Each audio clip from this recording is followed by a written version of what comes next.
அந்த ஒரே நிலத்தில் நெல்லும் வளருது, புல்லும் வளருது. சாப்பிடக்கூடிய நெல்லும் வளருது, புல்லும் வளருது.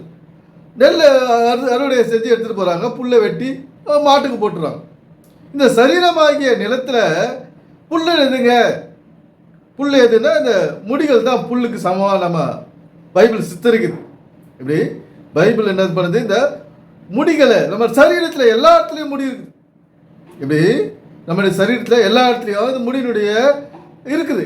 என்ன அதுதான் சொல்லுது பைபிள். தூங்கும்போது சத்துருவானவன் வந்து கலையை விதைக்கிறான் அப்படின்னு சொல்லிட்டு, நம்ம தூங்கும்போது தான் நம்முடைய சரீரம் வளர்ச்சி அடையுது. முழிச்சுன்னு இருக்கும்போது இல்லை. சாப்பிட்டு வேலை செய்து ஓடிக்கின்னு சாப்பிட்டு ஓய்வில்லாத ஓடும் போது கிடையாது. அந்த சாப்பிட்டுட்டு உழைச்சிட்டு ஓய்வு எடுக்கும் போது நல்ல நித்திரையில தான் நமக்கு அந்த உறுப்புகள் எல்லாம் வளருது. உள்ளுறுப்புகளை ரத்த ஓட்டம் சீராகும், நரம்புகளை வளரச் செய்து. ஏன்னா கண்ணில் உள்ள நரம்புகளை, காதுக்கு தேவையான நரம்பு, உடல் உறுப்புகளை எல்லாரையும் வளர செய்து அந்த தூக்கத்தில் தான். இங்கே பைபிள் வந்து மனுஷனுக்கு அகேன்ஸ்டாக எதுவுமே எழுதலை. மனிதனுக்கு தேவையில்லாதது இந்த பைபிள் எழுதலை. இந்த பைபிளை வந்து நம்ம பகுத்தறிவோடு நம்ம பார்க்கணும். இந்த கார்த்திக் கமலாயில் வந்து அதெல்லாம் பண்ணுறது கிடையாது. பழைய விளக்கத்தையே இவர் யோசிச்சுருக்கு.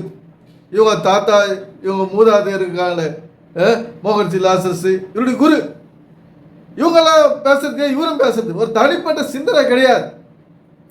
இங்கே கலை என்பது இதுதான். ஏன்னா நம்முடைய சரீர உறுப்புகளுடைய வளர்ச்சி தான் அதெல்லாம். அதுதான் இங்கே பைபிள் சித்தரிக்குது.